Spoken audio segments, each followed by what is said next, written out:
Hi, Mike here from Supreme Gadgets. Hope you're all having a great day. Now today I've got my impressions of the Amazon Fire TV. I've had a chance to use it over the last weekend and I have got a good impression of what the actual system performs like and what it is like to stream videos, play games and that sort of thing. So here is my impressions.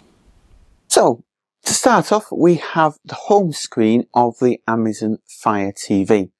Now it is quite simple to use, although I must admit on some occasions I think the layout could do with a little tweaking at times. Okay, so on the left hand side of the screen you have different options. So you start off with the home and you can go down to Prime Video. So if you're a Prime Video subscriber or an Amazon Prime subscriber, then you get a lot of videos, movies, TV programs that are available to stream as part of that subscription fee. Now I do subscribe to Amazon Prime for the delivery benefits, and also I get this thrown in as well. So all these videos here that have the little Prime sticker in the corners, you can watch included in your subscription. And there is a lot of them. Okay, so you've got movies, you've got recently added movies, you've got recommended television programs, recommended Prime movies, exclusive Prime movies, Prime originals and exclusives. So in actual fact, programs made specifically for Prime themselves, which is very good. And there is actually some quite good programs coming out on the Amazon Fire TV. One of them we watched a while ago in actual fact before I got the Amazon Fire TV. If I can find it on here, was The After. That is actually from the people that created the X-Files, and that was a good program. So I'm looking forward to actually the full series of that. That's just the pilot that was out on that one. And you've got the most popular Prime TV. As you can see, you can just scroll through that and get all your Prime videos. So very handy. Then you can go down to movies and you can look through the movies. The thing that could do with tweaking is when you actually get into the movies and the TV programs list, is you could do with a proper dedicated, say, search just for Prime movies, because a lot of them you can go into and say X-Men, for instance, there. You have to pay for that. So if you wanted to disregard all the ones that you have to pay extra for, that could be a good addition to the Amazon Fire TV. But other than that, the interface is good. It's easy to navigate, very, very quick to find what you're looking for, and well laid out. You've got your watch list as well, which you can add on the actual internet on the Amazon websites, or if you've got another app that streams Amazon movies, you can do that on there too.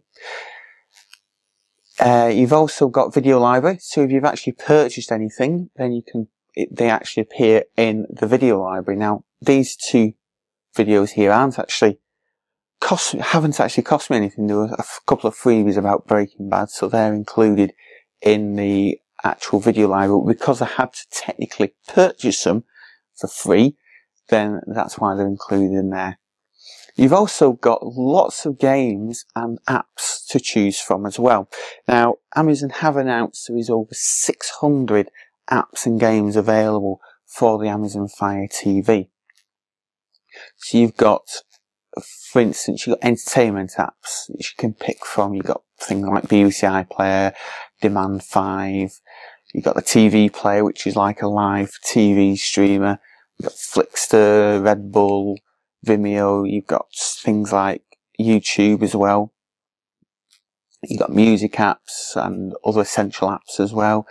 You've got things like BBC News. You've got the Scottish TV player, which is ITV player for Scotland. Although strangely ITV player isn't on here. I thought it would be, being as STV's on here, but it isn't. You've also got Plex, so if you, like me, have got a Plex media server to store all your home videos, to store all your DVDs and that sort of thing that you've ripped, then you've got the Plex app. Unfortunately, you do have to actually purchase it, even if you're, like me, a Plex subscriber. which is a bit of a shame. I thought maybe the Plex Plus subscribers could get that free. Unfortunately, they don't. You also got things like Spotify, Vivo, Dailymotion, and the apps all have their own distinctive style about them. So they don't all look identical to the actual interface of the Amazon TV. So if we're going to something like, hop along to BBC iPlayer, if I can find it. I think I've got a BBC iPlayer installed on here. Oh no, I haven't actually, but what I'll do is just quickly download it and it'll show you how quick it downloads and installs. So as you can see the bar going across the progress bar, and then it's installing it. It takes a few seconds to install depending on how big the actual file is. Once it's installed, we can open it. So we can open it, and BBC iPlayer immediately pops up on the screen, and then it goes into the distinctive, recognisable style of the BBC iPlayer.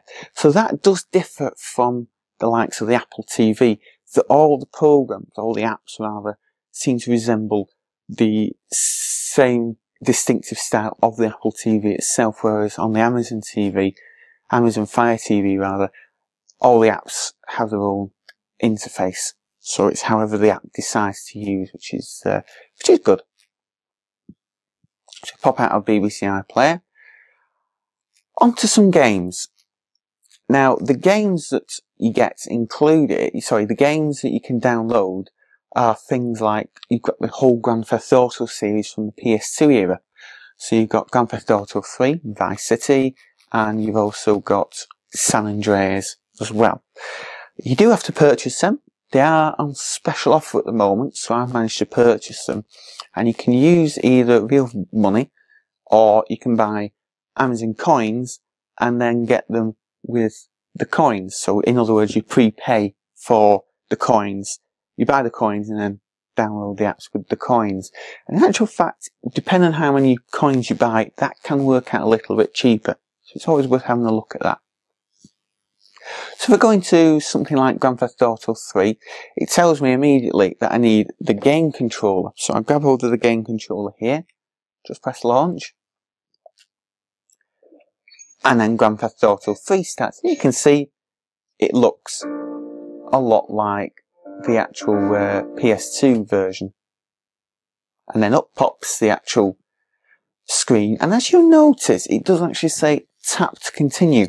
That is because this has been designed for the Kindle Fire tablets. So it's then been ported to the Fire TV, and things like that have actually been left in. So instead of tapping, you literally just tap the buttons on your controller and you can resume.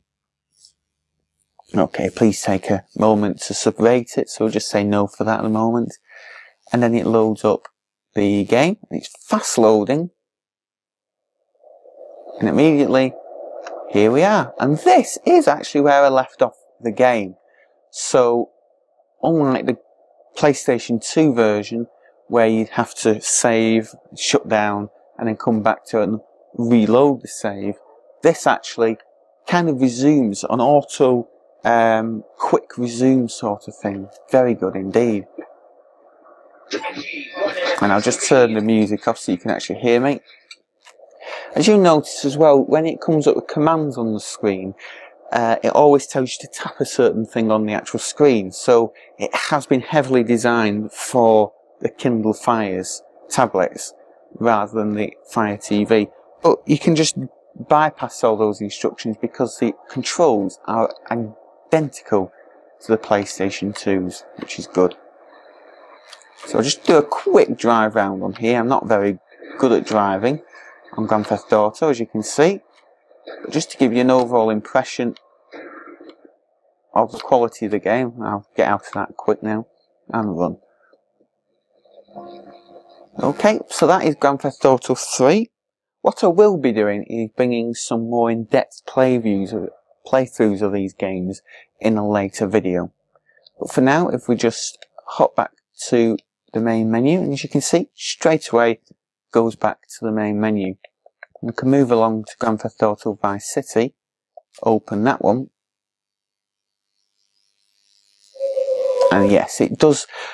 If you leave the actual FireTV on, then what happens is the games kind of stay open in a resume mode. If you unplug the FireTV, like I've had to do to move it up to the studio here today, then it does actually close the app completely. But it is still very quick to get back into the game. As you can see, loading times are incredibly fast. And there we are, straight back into the game. Not from a save point, just turn the music off, not from a save point, but from where I actually quit the game earlier on today. So that is a great feature of the Kindle Fire TV. You've also got games like Sonic the Hedgehog, Sonic CD. So all those are games that are retro, but again, great to have a go at on the Fire TV. And the controller does feel a little bit on the cheaper side compared to, say, I'll just stop the music. It does feel a bit on the cheaper side compared to, say, the PlayStation controllers or the actual Xbox controllers, but it does feel quite sturdy, and it is good to hold and good to use. So I'll go out to that game. And then just a quick other test just to show you is how quick, say, a film loads up. So I go into a film I haven't actually played. So if I find the film, like Hercules, for instance, there, this is how quick it loads up without actually playing it before. So press watch now, and immediately it loads. The quickness of the loading times is incredible. It really is. I'll just come out of that quickly before the music starts. And I can go into another film. That was actually one we've watched earlier on. Straight away into the film. That's the ASAP working flawlessly really there. So as for other apps that you can get, you can search up. So I go into, if I find the actual categories, you've got different categories of apps like games, health, fitness, kids, lifestyle, music, news, photography apps, sport apps, weather apps. So there, as I said, there is about 600 apps and games available for the Kindle Fire TV currently, with more coming out over the coming months.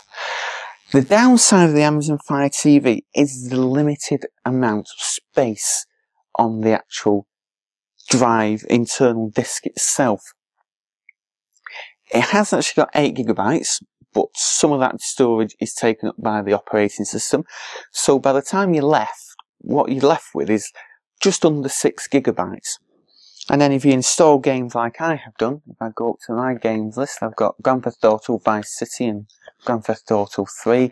I've got things like BBC iPlayer, Sonic CD, Sonic the Hedgehog, Tetris, YouTube, Plex, Sub-Zero, which is an Amazon game. You're not actually left with a huge amount of space. So when I came to install things like Asphalt 8, it told me I'd run out of space because Asphalt and Grand Theft Auto San Andreas are massive games. They take up over 1 gigabyte of space.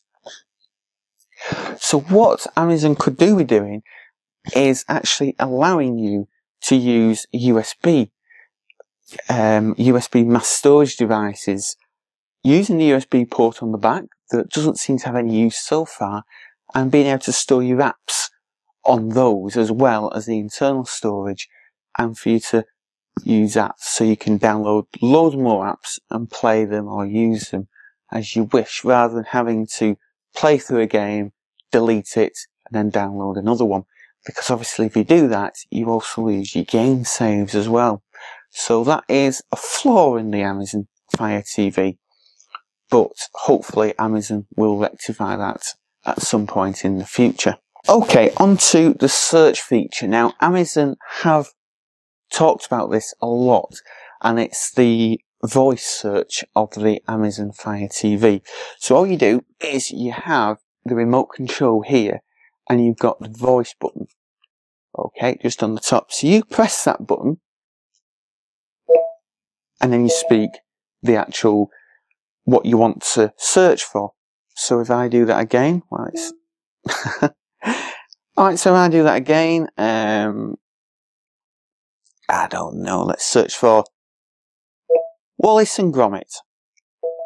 Okay, you let go of it, and it thinks, and there, Wallace and Gromit has appeared on the screen, and then you just use your select button, and up pops the search results for Wallace and Gromit.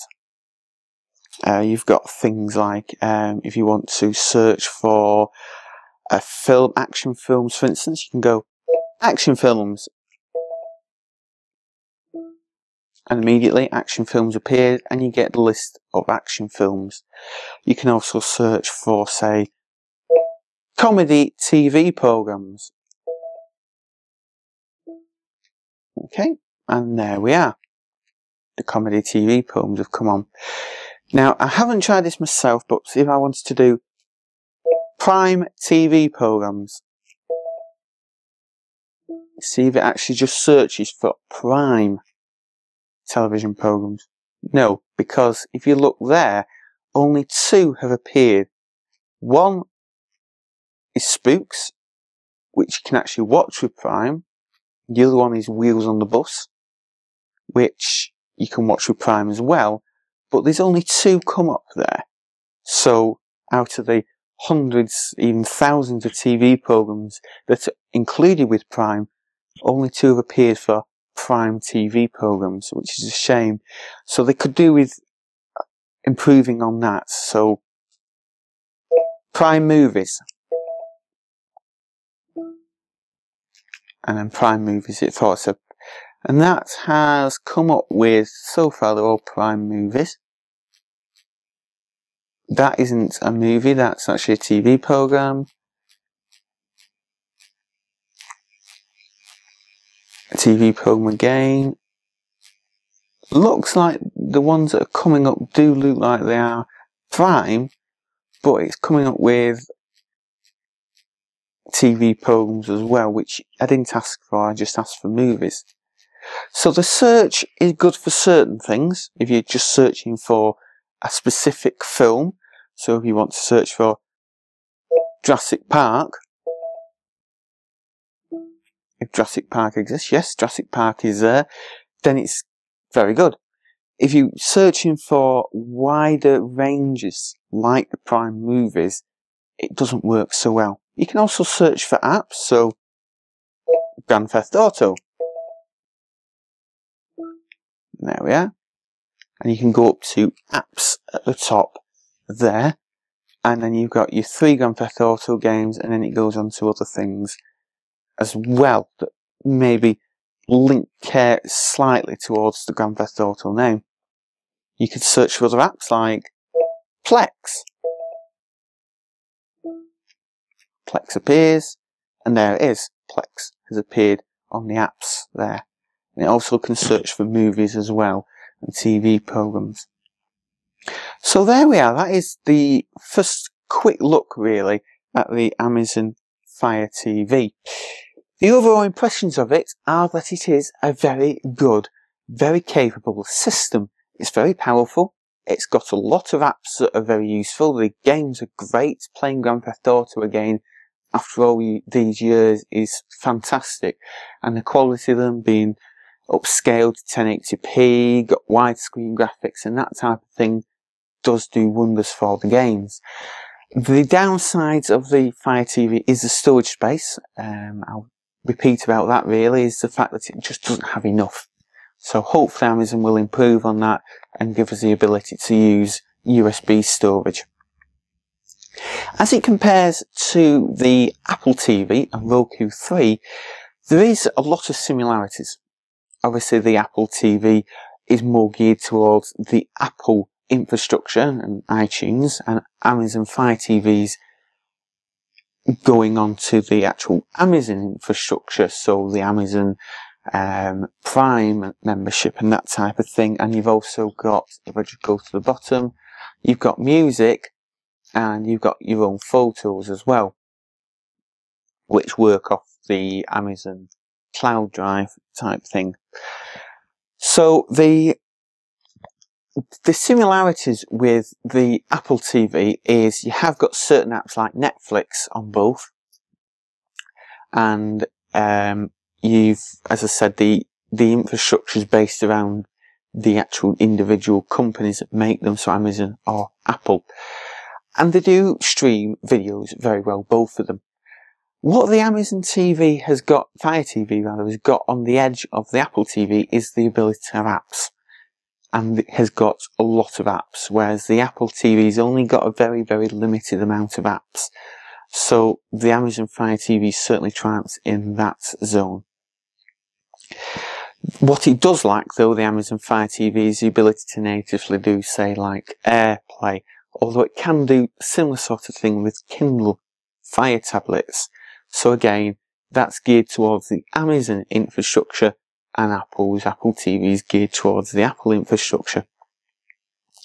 Comparing it to the Roku 3, now the Roku 3 does actually have a large selection of apps, but the fact that the Roku 3 doesn't have a fantastic game controller, so it can't have things like Grand Theft Auto Vice City on the Roku 3, and the Roku 3 isn't quite as powerful. But again, it does have certain other benefits on the Roku 3, like you being able to use USB pen drives to play back videos. You've also got an SD card slot for doing the same thing. So it is really what we call swings and roundabouts. They all have a unique set of features that the others don't have. But the Amazon Fire TV, I must admit, certainly impresses me slightly above the other two because of the ability to have the apps. And the apps seem to come from the actual tablets with extra features for you to be able to use with a controller. So you get games like Grand Theft Auto Vice City and Grand Theft Auto San Andreas and the Sonic the Hedgehog games and the Minecraft games and that you just wouldn't get on Roku 3 or the Apple TV. The Apple TV can have games, but you've got to play them through AirPlay with your iPhone or iPad, which defeats the object really of actually having a game console. So you might as well just play that on your phone. Or I suppose if you do really want a bigger screen, then you can play it on your TV through the Apple TV. So overall, I certainly give it a really good thumbs up. I'll be bringing more sort of impressions of it further down the line, and I'll also bring some video footage of gameplay as well in later videos. But for now, that's about it for me. Thanks for watching, hope you enjoyed this show, and I'll see you all again next time. Well, thanks for stopping by and checking out our video. If you liked it, be sure to give it that thumbs up, and you can always leave a comment below to let us know what you thought as well. Be sure to subscribe, that way you get kept up to date with all our brand new videos as soon as they're released. Check out our blog by clicking this button over here, and you can always follow us on Twitter and Facebook too, at Supreme Gadgets. Also, if you want to watch another of our videos, click on it right here. You sure can't tempt me? Go on, click on it. Alright then, we'll see you next time. Bye for now.